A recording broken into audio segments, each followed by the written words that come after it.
ज्योतिरादित्य सिंधिया छोड़ देंगे मंत्री पद? क्या ज्योतिरादित्य सिंधिया अब अपने 22 विधायकों के साथ कर लेंगे कांग्रेस पार्टी में वापसी?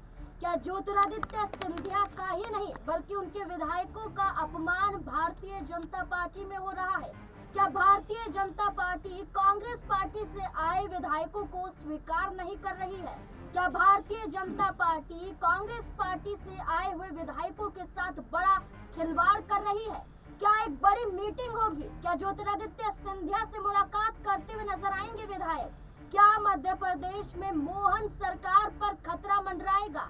जो एक एक करके कई बड़े सवाल मोहन सरकार पर खड़े हो रहे हैं और भारतीय जनता पार्टी की नींव खतरे में आ रही है।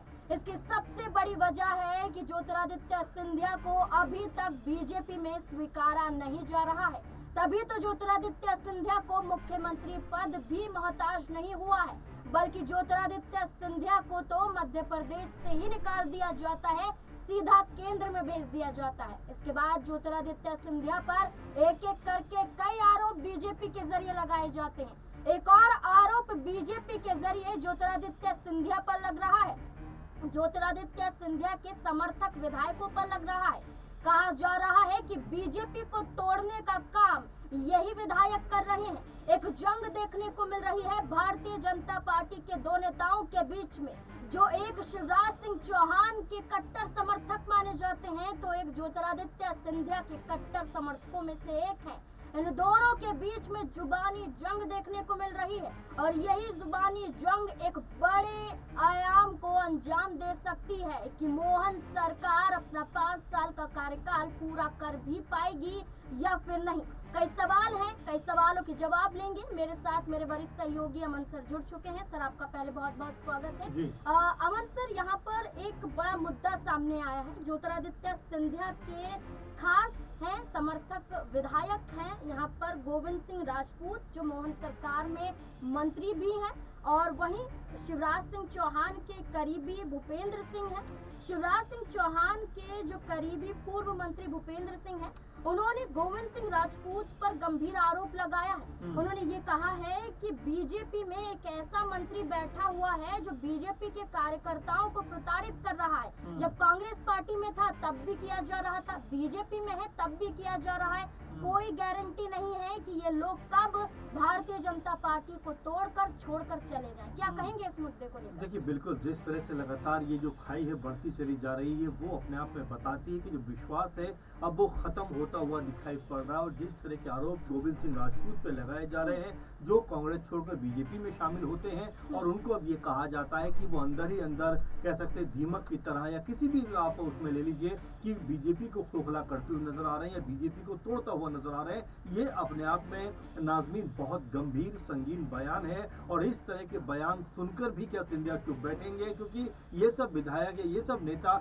उन्हीं के कहने पर कांग्रेस छोड़कर बीजेपी में शामिल हो गए। अब इन जैसे नेताओं के ऊपर जो पूरी निष्ठा के साथ में बीजेपी के साथ में लगे हुए हैं, आप जरा देखिए, अगर ये लोग बाकी बीजेपी का नुकसान कर रहे होते तो बीजेपी यहाँ पर लगभग 170 के करीब सीटें नहीं जीतती, बीजेपी की यहाँ पर हार होती हुई नजर आती। सिंधिया लगातार कह सकते हैं कि यहाँ पर एक माहौल बीजेपी के पक्ष में नहीं बनाते तो बीजेपी की इतनी बड़ी जीत नहीं होती। लेकिन उसके बावजूद भी जिस तरह के शब्दों का इस्तेमाल किया जा रहा है, जिस तरह की बातों को यहाँ पर पेश किया जा रहा है नाज़मीन, वो कहीं ना कहीं ये बताता है कि अपना घर छोड़कर हम दूसरे घर में रहने को आए, ये सोचकर कि भाई यहाँ का जो आलीशान शान और शौकत है वो हमारी इज्जत को बढ़ाता हुआ नजर आएगा। लेकिन यहाँ पर तो इज्जत ही धूमिल होती हुई दिखाई पड़ती है। वैसे में कहा जा सकता है कि ना घर के ना घाट के। तो ऐसे में बीजेपी के जो ये नेता हैं, जिस तरह के आरोप कह सकते हैं सिंधिया के समर्थक जो लोग हैं या जो विधायक हैं या जो नेता हैं उनके ऊपर लगा रहे हैं, तो यहाँ पर खाई जो है, मुझे ऐसा लगता है कि अब ये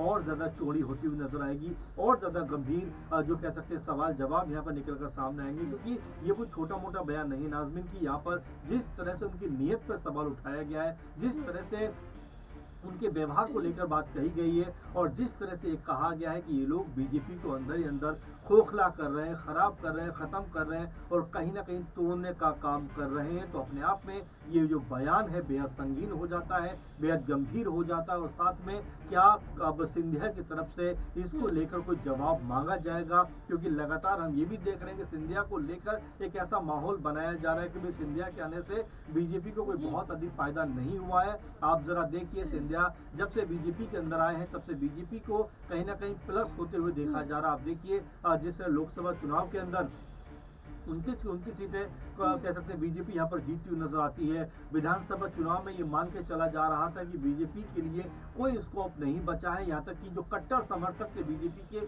वो भी ये बात मान रहे थे कि भाई बीजेपी यहाँ पर नहीं जीतेगी। लेकिन जब रिजल्ट सामने आता है तो 170 के आसपास यानी कि 167-68 सीटें बीजेपी जीतती हुई दिखाई पड़ती है। तो ऐसे में सवाल उठते हैं नाजमीन की, क्या वाकई में बीजेपी ने अभी तक कांग्रेस से आए हुए लोगों को एक्सेप्ट नहीं किया है, और क्या सिर्फ इस्तेमाल करने की जो परंपरा रही है बीजेपी, क्या उसी में बिलीव कर रहे हैं कि भाई जब तक हमारे साथ हैं तब तक हम करें उनको इस्तेमाल करें। और जिस तरह से हम देख रहे हैं, चाहे शिंदे की बात करें या और तमाम लोगों की बात करें, कि जब तक मौका होता है बीजेपी इस्तेमाल करती है, लेकिन जैसे ही मौका निकल जाता है इस तरह के आरोप लगते हैं या फिर शिंदे की तरह उनको पद से हटा दिया जाता है। जी बिल्कुल, अगर हम बात करें तो जो हम लड़ाई देख रहे हैं, जो जुबानी जंग देख रहे हैं, जहां भूपेंद्र सिंह ने आरोप गोविंद सिंह राजपूत पर लगाया, तो वहीं गोविंद सिंह राजपूत भी पलटवार करते हुए नजर आते हैं।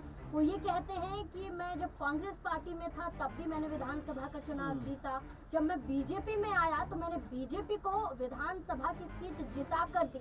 इतना ही नहीं, सागर लोकसभा सीट का जिक्र करते हुए नजर आते हैं गोविंद सिंह राजपूत। ये कहते हैं कि बीजेपी के प्रत्याशी उनके बलबूते पर ही सागर का लोकसभा चुनाव जीतती हुई नजर आई थी। यानी कि बीजेपी में आने के बाद हमने नुकसान नहीं, जैसा कि सर आपने कहा कि हम फायदा ही पहुंचा रहे हैं।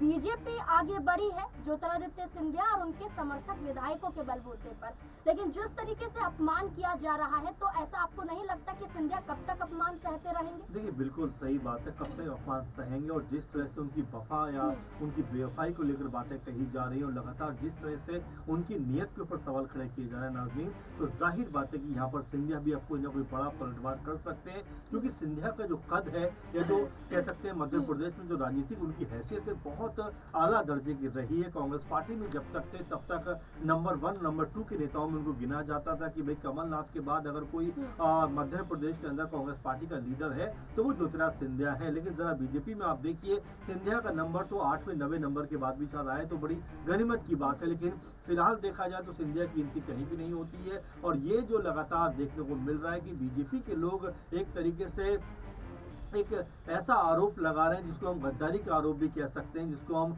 एक ऐसा आरोप कह सकते हैं जो बीजेपी के अंदर रहकर बीजेपी को हराने की जो साजिश है उस तरह की साजिश करता के तौर पर उनको देखा जा रहा है। और ये अपने आप में बहुत ज़्यादा पेनफुल होता है उन लोगों के लिए जो लगातार अपना दल छोड़कर दूसरे दलों में आते हैं इस उम्मीद के साथ में कि भाई यहाँ पर हमें बेहतर तवज्जो, बेहतर कह सकते हैं कि दर्जा मिलेगा। लेकिन आखिरकार क्या होता है कि जब आपका मतलब निकल जाता है तो आप उनको जैसे दूध में से मक्खी निकाल के फेंक देते हैं, उस तरह से आप इस्तेमाल करते हुए नजर आते हैं। आप जरा देखिए, जो 22-23 विधायक सिंधिया के साथ आकर बीजेपी में शामिल हो जाते हैं, उनमें से कितने लोगों को बेहतर पद मिला है, कितने लोगों का बेहतर कद होता हुआ नजर आया है। तो जाहिर बात है कि अगर अपनी पार्टी में होते तो शायद अपने आप को और ज्यादा कह सकते हैं ऊपर लेकर चले गए होते। लेकिन बीजेपी में आने के बाद यहाँ पर जो पहले से ही उनके कह सकते हैं धुर विरोधी बैठे हुए हैं, क्योंकि अब तक चुनाव उन्होंने उन्हीं नेताओं के खिलाफ लड़ा है। अब उनके साथ चलना मेरे ख्याल में उतना आसान नहीं होता है। भले ही आप ये कह लीजिए कि हमारे घर में आपका स्वागत है, लेकिन पराया घर हमेशा पराया ही होता है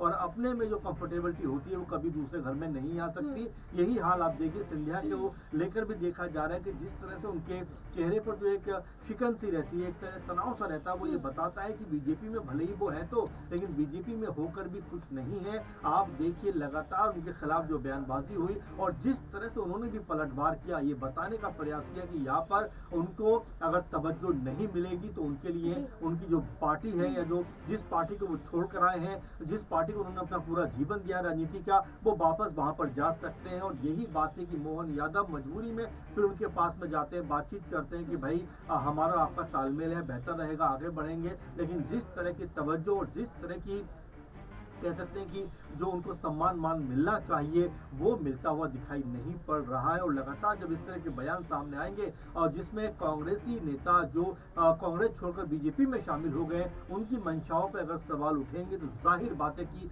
पीड़ा और दर्द कहीं ना कहीं होता हुआ दिखाई पड़ेगा। और अगर ज्यादा बड़े स्तर पर यह किया जाने लगा तो यहाँ पर सिंधिया भी कोई बड़ा कदम उठाते हुए नजर आ सकते हैं। सिंधिया भी कोई बड़ा कह सकते हैं ऐलान कर सकते हैं। और यहाँ पर अगर ऐसा होता है तो बीजेपी के लिए मुश्किलात खड़ी होने वाली है। और बीजेपी जो अभी पूरे जोशो खरोश में है कि भाई हम अपने दम पे चुनाव जीत रहे हैं, उनका जो ये हौसला है कहीं ना कहीं पस्त होता हुआ दिखाई पड़ेगा। ये लोग बीजेपी के साथ कब तक हैं कोई गारंटी नहीं है, कुछ कहा नहीं जा सकता है। इस बयान के बाद सच साबित होता हुआ नजर आ रहा है कि क्या ज्योतिरादित्य सिंधिया बीजेपी में रहकर अपमानित ही होते रहेंगे या कोई बड़ा कदम उठाने के लिए भी मजबूर होंगे। अब तो विधायकों की लड़ाई साफ तौर पर देखने को मिल रही है। विधायकों का अपमान हो रहा है, अत्याचार इल्जाम लगाए जा रहे हैं। ज्योतिरादित्य सिंधिया क्या ऐसे ही चुप्पी साधे बैठे रहेंगे या कोई बड़ा कदम उठाते हुए नजर आ सकते हैं? आपको क्या लगता है ज्योतिरादित्य सिंधिया की चुप्पी को लेकर और विधायकों के अपमान को लेकर, इस राय को लेकर क्या सोचते हैं, इस मुद्दे को लेकर क्या सोचते हैं? अपनी राय कमेंट सेक्शन में जरूर दें। देखते रहे SPN9 न्यूज।